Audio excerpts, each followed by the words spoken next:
Hi, I'm Jenny and I am the owner at Hip Hip Hooray. I have 3 little girls and we live in Yelverton in Devon. Hi, I'm Kim and I am an employee of Hip Hip Hooray. I've been employed with the programme since November 2020. And I'm here today to tell you a little bit about my involvement with the programme so far. My name's Hayley Dan and I'm the fundraising and marketing lead at Trevi. So, could you just start off by telling me a little bit about your business, Hip Hip Hooray? How did it all start? Great, so it's called Hip Hip Hooray. It's 7 years old now, and historically we've always done wedding and party invitations online. There's a team of 6 of us and our office is based in Tavistock in Devon. Recently we're moving in a direction of sort of everyday stationery like notebooks and calendars and letter writing and greetings cards, all with a focus on women's empowerment, so really uplifting illustrations and diverse women's illustrations, that kind of thing. Fantastic. And I've seen some of it upstairs. It looks amazing. Oh, thank you. So yeah, we'll try and show some pictures of that. That's great, thank you. So tell me how the idea of the whole women's employment programme came about. Sure. So as I mentioned, the business is 7 years old, but to go into this kind of have to go a little bit further back. So around about 15 years ago, I volunteered at Trevi, actually at Trevi House, so in residential rehab settings, and I went on to start a career in youth offending. So I was at the youth offending service in Plymouth. I was really, really passionate about it, and it really kind of set me off in that direction in life, and that was really my I really thought I'd found what I was meant to do. Long story short, I had children and I ended up burning out, really is the best way that I can describe it. So after having small kids, it just wasn't working out for me in terms of the sort of emotional demand with the job. So I looked to start a business. I've always been quite creative, and one thing kind of led to another, and sort of almost by accident we ended up with quite a kind of steady small business that was employing people. And that was great, but I sort of, looking back, I feel like really we were kind of going through the motions a bit, and then when COVID hit in 2020, all of our sales completely died overnight. As I said, we did wedding and party invitations and everything was cancelled, so it really gave me an unexpected chance to just reflect on what we were really doing and what we'd built, and why had I just sort of shut the door on that kind of form of passion and career that I had. Because over the years I've always had this sort of niggling voice saying that I had a role to play somehow, particularly for women, and specifically I would say with women in recovery as well. I sort of felt that inner voice, but I just never knew how or what that role was. And then the best way I can describe it really was just like a light bulb moment, thinking that actually this business that we've built, we could completely repurpose it, and the focus could be to provide life-changing employment opportunities for women in recovery, and the rest is kind of history. or I'll go into more detail in the next question. Wow, that's amazing, incredibly inspiring. Thank you. It's enriched everyone's lives, actually, so that there's 6 of us on the team now, and I think every single one of us would say that we're so much more sort of fulfilled, and it's made it really meaningful, so that's great. Yeah. Wow. So tell me, what does the employment programme involve then? So really the bare bones of it is living wage paid employment. We sort of identified that women in recovery particularly, it's a huge achievement to kind of get your life stable and get on a certain track, but then there's possibly a bit of a barrier in terms of what's the next step and how do you go from being actually stable but to actually thriving and reaching your potential and fulfilling your goals. So the concept of it is really to give women employment, and obviously there's the financial independence, which is great, that comes with having a paid job, but really more than that, it's about being part of a team, contributing your skills and your gifts, and having something to get up for, and somebody expecting you, and just being part of something, and so that's what really we set out to provide. It's very different for every single woman who has different needs and different goals, so we go through quite a robust process of developing a personal development plan, and that looks completely different for every woman. It could be accredited courses, it could be mentoring, very different things, but so yeah, that's basically the bare bones of it. Wow. And so, I mean, obviously it's only been running since last year. I mean, how many women have you had engage with the programme so far? So we've sort of treated the last 6 months as a pilot stage while we work out exactly how everything's going to function. So we opened up 3 placements in the first instance, and we worked with different referral partners. So Trevi referred one woman, Kim. Pause charity, who support women who've had one or more children taken into care to try and break that cycle. They've referred a woman who's doing really well. We also set aside one place for the prison service, for a specific division that helps prisoners on release get into employment. Unfortunately, that one didn't work out because the lady didn't have any stable accommodation, so ended up having to relocate to a different city. Which is another conversation, but I think we're definitely still keeping the next position for the next eligible lady from prison.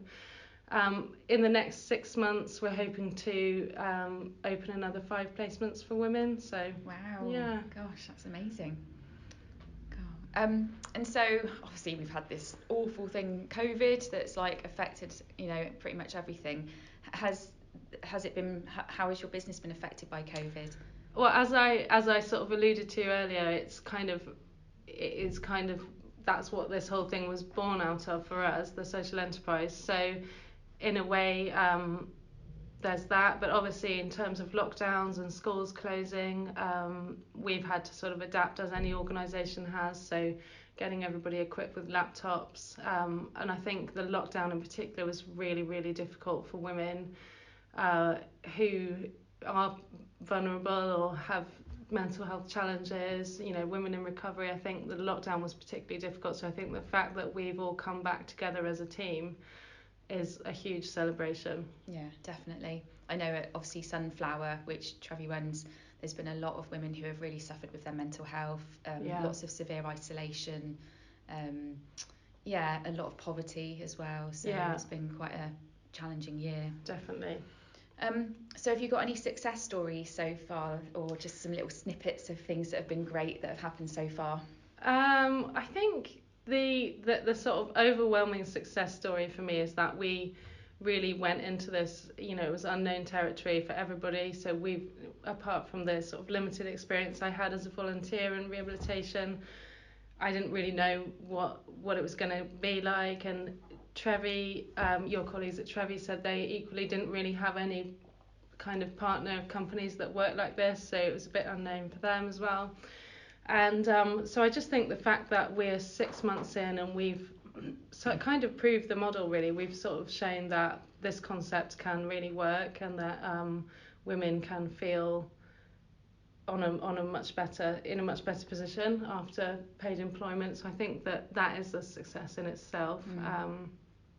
It's great. And obviously you've talked a little bit about how women are referred in. So you've had Trevi, Pause, which is actually housed under Sunflower. So we work really closely with Pause.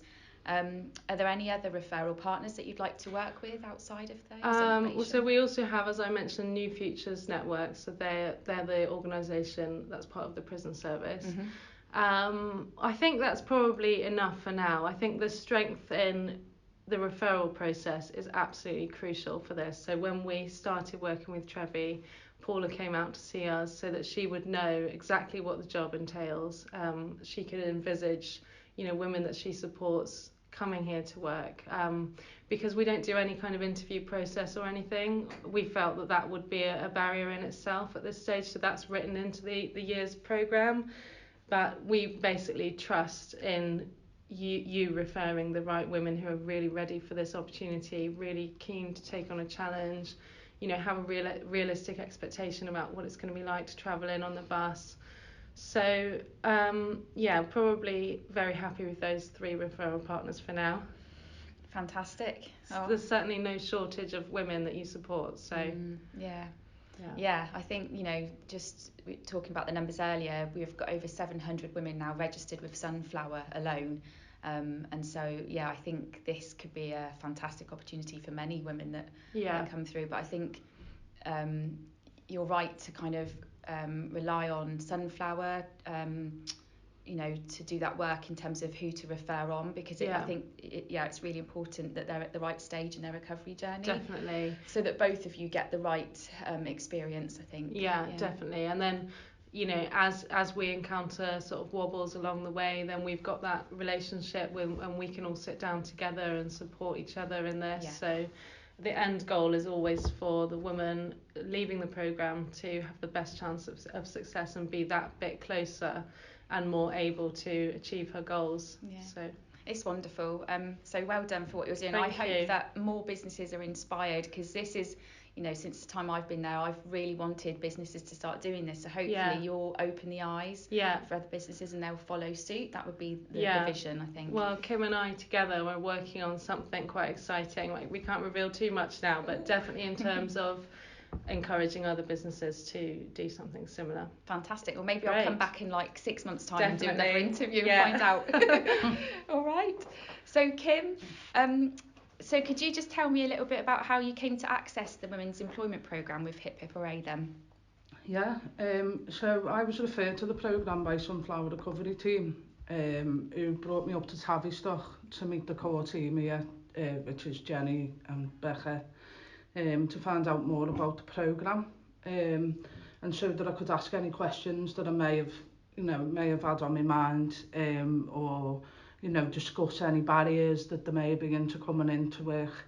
Paula, the team lead at Sunflower, had already explained to me about what to expect, just to see whether it would be something that I would be interested in. And she then helped me we filled out the referral stuff together, and then she also supported me in speaking to the DWP about getting like a back to work work permitted form. So the outreach supporter, which is based at Sunflower, supported me with that. So basically it was through the referral of Sunflower. Brilliant. And so how long, what was your involvement before then? So you were referred from Sunflower. Yeah. How long had you been involved with Sunflower? When did you first get involved with Trevi as a whole? Yeah. So my involvement with Trevi, as I said, was via Sunflower. I've been involved with Sunflower for around 4.5 to 5 years since it was set up. From being involved there, I've been able to access emotional support and one-to-ones, and a group called Recovery Maintenance, which is a really good group for me for my recovery and drug and alcohol addiction. I've done multiple training courses there, doing some personal development stuff, some fun and creative artwork courses, exercise classes, the service has really been invaluable to me, because actually I don't think I'd have been able to stay in Plymouth, rather than going back to Liverpool, which is not necessarily a safe place for me to live. I was able to really start calling Plymouth my home, because I felt like I had a better connection there and I had a support system here and stuff like that. So yeah. And of course, I first met you at an exhibition, an art exhibition a few years ago, 2 years ago, called Making Connections. So I already know that you're quite a creative individual. So it's been great to see you here today. Yeah, it's interesting you say that, actually, because since lockdown I've been unable to tap into my creativity. And that's something that this programme is helping me to, it's given me that focus really to get back in to find a purpose and stuff like that, because of the way that lockdown had affected me was, it kind of you know, everything become very much regimental, Yeah. samey and stuff like that. So, you know, all that, my creativity come off being around people, working with people and stuff like that. And, you know, I've started realising I'm rewriting poetry again and stuff. So, you know, I think this programme's a part to play in that. Yeah, that's really good. So tell me, so far, like what's been your experience so far on the programme? So, yeah, so far I've enjoyed learning about the programme and about, you know, the bones of it and the development of it. It's been really good being part of laying the foundations with Jenny. Do you know what I mean? It's been a privilege really being able to, because again for me that's one of my old skills. I used to be a youth and community worker, so you know, being able to kind of tap back into that and know that, you know, it's something I can develop again for the future. Yeah, and the team have just been amazing. You know, really accommodating and open to any input that might make the programme more user friendly. That's really good. So you're paving the way for hopefully many more women in the future to change their lives. It's fantastic. Yeah, it's I mean, even when Paula first explained the programme to me, I was like, wow, that's an amazing idea. Like, it's such a really good idea, and then being able to be part of it is, yeah, as I say, it's a privilege. Yeah, well done. So what does a typical day involve then? After your long bus journey? Yeah, typical day involves an hour and a half on the bus. Do you know what? Actually, the bus journey is amazing because just coming across them moors in the morning, it's not like a typical school journey. It hasn't been to school about 18 years, if I went at all. No, you know, it's an amazing journey to work because, you know, mostly coming from a big city like Liverpool and, you know, and Plymouth is a gravel city, you know, generally you go into work, on the bus, you're stuck in traffic, you know, and but actually, you know, coming to work here is just that peace you get in the morning coming in on that bus, get my headphones in, sometimes I'll write, sometimes I'll take pictures, sometimes, you know, yeah, it's been really nice. But yeah, a typical day involves here is like we pack all the orders and shipping. What the orders are is like it's stationery, so it can be like anything like from like packs of cards to invites to personalised notebooks. Also me and Jenny have been meeting up to work on the research for the project and developing different forms of consultation, basically so that as the programme's developing, we can make it really accessible for all women in the future. So yeah. That's brilliant. So what have you enjoyed so far? What has been your highlights? Up to now I've enjoyed mostly December, Christmas time. It was so busy, you know, we were like ridiculously busy, like, but it was amazing. You know, there was so many different orders coming in. There was and the team had, because the team's primarily wedding stationery originally, you know, that COVID changed that. So they've been quite creative, and they created a thing where you got to scratch off something for a Christmas gift, you know, like someone, you know, a trip to the theatre or something like that in it. And there was some really interesting ones, to say the least. But you know, I won't go into that, but you can use your imagination. Okay. Yeah, the self-care calendars, which were basically like an advent calendar, and you could you design them yourself. You could put either, you know, make sure you get a nice bath with candles today or something like that, or go on a walk and feel the rain and all this stuff. And I done that for a couple of friends as well, like and give them it as gift Christmas presents. And they still use them now. No. They have them up, you know, and they use them, and they go, when I'm struggling, I go back to this and I go, what, you know, what's on my self-care one? And even like one of them was like, you know, just something simple as get up, put your radio on and have a dance, you know, and stuff like that. And you know, it's it's something that my friends have really enjoyed doing. But yeah, just so that was my favourite time up to now, is just doing all them different, the variety of things that, you know, basically Becca and the core team were trying to make women feel better, or you know, or the community kind of connect a little bit with themselves in a time that's been quite difficult. So yeah, also just the helping of sculpting the women's programme has been a real pleasure as well. Yeah, tapping into old skills really, and yeah, and enjoying accessing my old knowledge, do you know what I mean? And being able to use that, yeah, to contribute to the programme. So yeah. Wow, gosh. And have you learnt anything else about yourself, like anything new about yourself, or learnt any new skills that? Yeah, I've learned some new admin skills, and I've learned about the online business model. You know, so whether that be basically how we sell things, you know, how it's branded online, you know, whether that be through Etsy, Google, Amazon, the website, you know, Instagram, and just kind of how they all work differently. Yeah, so that's been something new that I've learnt about. I've also learnt about shipping things. I'd never like, you know, never. It's funny because you'd have to, you know, at the beginning we were like weighing all the stuff and doing it in different ways of getting it all out, especially over Christmas. What's the quickest way we can distribute all this stuff? Yeah.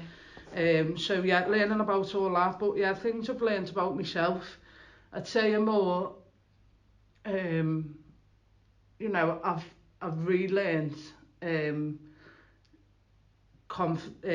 self-confidence, and that actually, because within my recovery from addiction, I'd become a bit of a recluse, bit of an isolator and stuff like that. So I've learned that yeah, actually I am valid as part of a team, and that, you know, I can relearn things, or I can use my old skills to put them in, you know, and I can and yeah, just that I am able, rather than, because a lot of the time, especially, you know, I've had quite severe mental health issues over the years, and you know, that's something you've got to kind of live with rather than you recover from. As much as I will do things to maintain that, you know, sometimes it's not the easiest way. Sometimes it's just difficult, and you can be, you know, you can be really negative on yourself. But you know, Jenny and the team, and Jenny just really specifically investing in so much, investing in so much faith in me.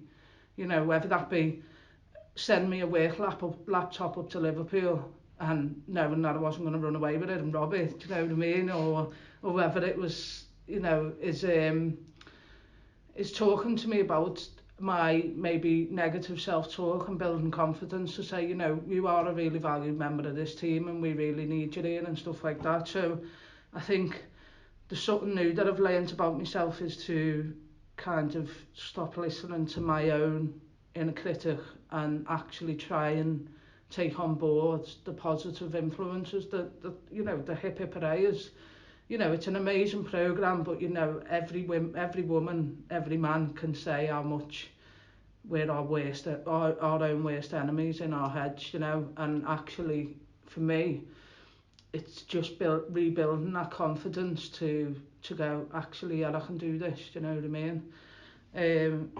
Yeah, I've also, something a bit lighter, I've also learned how to not fall out with the tape gun. And how to Touch and go, that one. Yeah, it's still touch and go. I mean the windows are still intact. You know, but yeah, that's, and yeah, so yeah, anything fiddly like that, it's like the whole office goes quiet when Kim's got to use something fiddly. Love But it. you know, we'll get there. It's really good. So a lot. You've learnt a lot in such a short space of time as well. Yeah, Yeah. and it's just that personal growth, isn't it, and personal development, you know.